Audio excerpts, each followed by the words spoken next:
સુરત શહેરના કાપોદ્રા વિસ્તારમાં સગીરાના અપહરણ અને દુષ્કર્મ કેસમાં પોલીસને મોટી સફળતા મળી છે.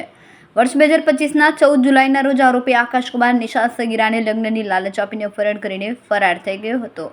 પરિવાર દ્વારા કાપોદ્રા પોલીસ મથકે ફરિયાદ નોંધાવતા પોલીસ એક્શનમાં આવી. તપાસ દરમિયાન આરોપી ઉત્તર પ્રદેશના મિર્ઝાપુર ખાતે છુપાયો હોવાનું સામે આવ્યું.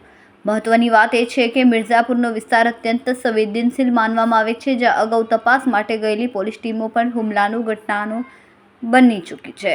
તેમ છતાં કાપોદ્રા પોલીસે હિંમત અને સૂઝબૂછ સાથે ઓપરેશન પાર પાડીને આરોપી આકાશ નિશાદને ઝડપી પાડ્યો. સાથે જ છેલ્લા 1 વર્ષથી આરોપીના કબજામાં રહેલી સગીરાને સુરક્ષિત રીતે મુક્ત કરાવીને પરિવારને સોંપી દીધી. કેમેરામેન સેનલ વિરાણી સાથે વિશાલ છેઠા, માનવ પ્રભા ન્યૂઝ, સુરત.